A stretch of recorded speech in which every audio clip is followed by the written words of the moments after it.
Welcome to this letsworkhealthy.com presentation. My name's Greg and I'll be your host. These short audiocasts cover topics that I've previously written blog posts on. Subscribers have requested that I do audio versions of my articles so that you can listen to them while you're driving or running or anything else.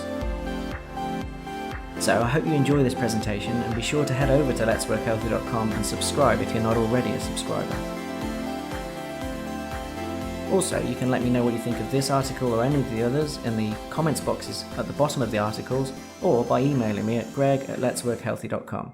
I really would like to hear from you. I look forward to it. Anyway, let's carry on with it. Today I'm discussing the secret hack for motivating your team. So, you have a team of pretty good people who know how to do the job, are competent and well qualified. They've each been doing the job for some time, but they appear to be despondent, lackluster, and perhaps even a little cynical. Is it something you are or aren't doing? In short, perhaps. Hold on though. There is a secret hack for motivating your team, relatively painlessly, that will have a measurable and remarkable effect. You can provide your team with something that most adults in our society are unaware that other adults need to be healthy, engaged, and motivated. It's a basic human need. But what? Attention. People, all people, need and crave attention. They seek it out in a whole host of ways in their lives, adapting and shaping every aspect, both professional and personal, to give themselves the best chance of receiving it. Everyone looks for opportunities to be the centre of attention, and nowhere is this more clearly seen than with children. Even shy children, the ones who'll do anything to avoid being the centre of attention, secretly, absolutely crave it. By withdrawing, they are in effect seeking attention from their primary caregiver, rather than their social group as a whole. How do we know that people thrive on attention in the workplace? A keen interest. Researchers looking for ways to improve productivity conducted a now famous experiment at the Western Electric Company's plant in Hawthorne, near Chicago. They were exploring whether different working hours, longer or shorter breaks, or a whole host of other measures would impact positively on performance. A team of 6 employees were chosen and isolated from the rest of the workforce, where various working conditions were trialled and the impact on performance measured. They introduced short rest periods twice a day. They increased the length of the rest periods. They tried no rest period but a shorter working day, and so on. After a year, it was observed that productivity had increased significantly. But it wasn't clear to the researchers what had made the difference. Only when they realized that the only consistent change for these employees was the attention that was being paid to them, did they conclude that it was this itself that had prompted the ramping up of output. The researchers suggested that by supervisors giving their workers attention, both in seeking to engage them with the best approach to the work and regularly inquiring about their well-being, they would see a consistent increase in performance. These findings became known as the Hawthorne effect. You see, attention itself is the secret hack for motivating your team and is essential for people to be mentally healthy, and healthy people are productive people.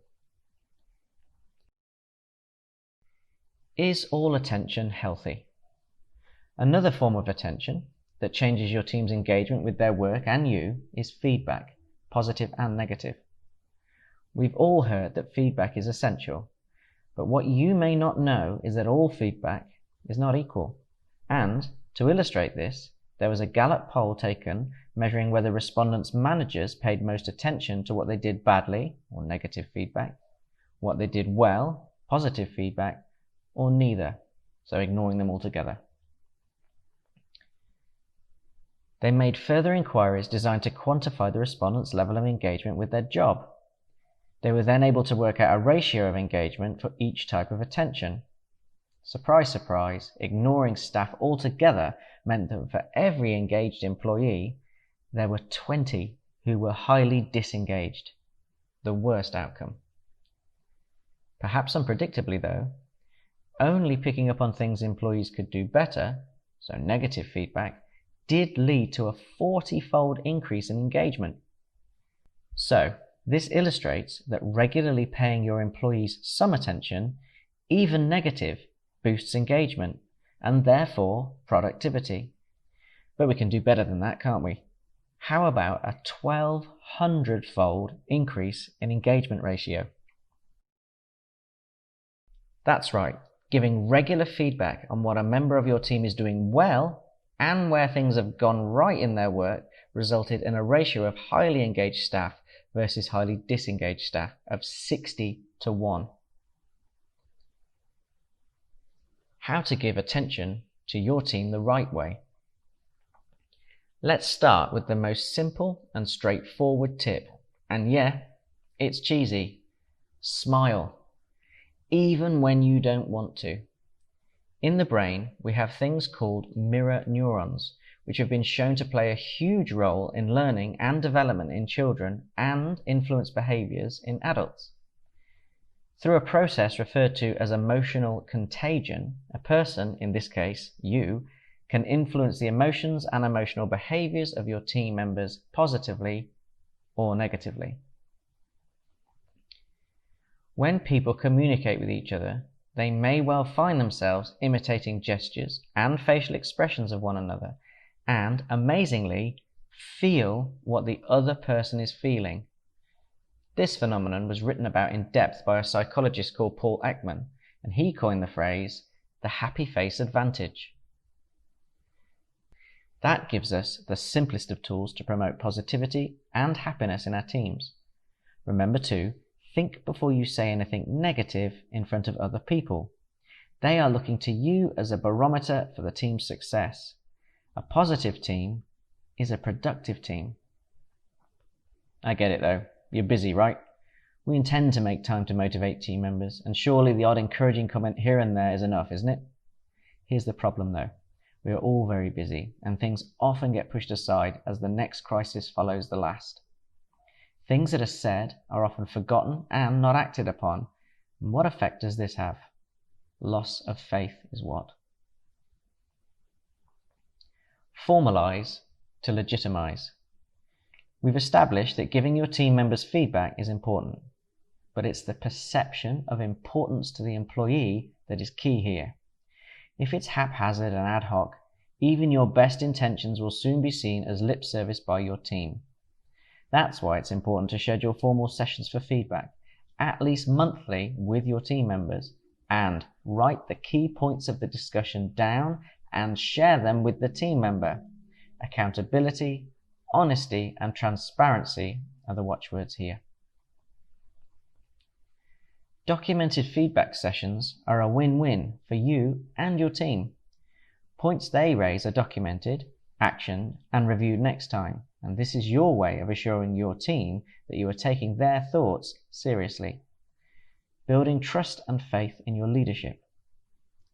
It also gives you a formal record of areas where you asked the team members to focus their attention and gives you a tool for review and development in future sessions. Dedicating these short allotments of time now will pay serious dividends in the future. Another little nugget of leadership magic often overlooked is the collaborative approach. Yes, you are the team leader or manager, and the responsibility for how things are done sits with you. But your team aren't stupid. You wouldn't have employed them if they were, right? You wouldn't be where you are if you didn't know what you were doing. But the adage, 2 heads are better than 1, has incredible value here. Remember, you're all in this together, and asking your team how they would approach a situation shows you value their input.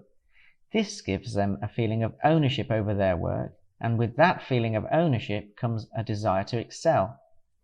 If you don't agree with their suggestions, remember to acknowledge them and thank them for their input. Explain how you've considered their points, but on this occasion you're going with another approach, and that you are taking responsibility for it.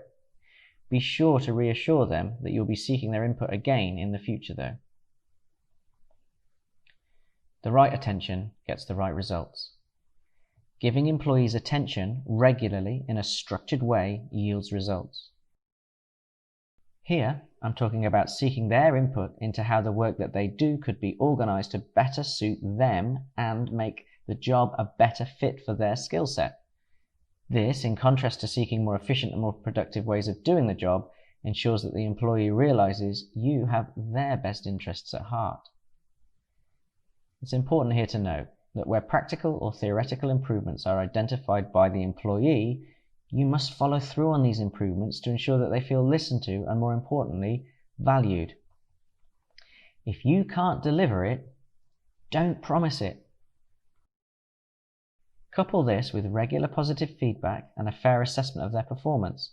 You will find that employees start to value the attention that you are giving them. The benefit here is that by meeting their need for attention in a healthy and positive format, you encourage them to behave in a way that will sustain this ongoing attention from you. This will serve to boost their self-esteem and ultimately unlock their higher abilities that they haven't had the confidence to try, giving them the job satisfaction that they crave and benefiting you with those abilities.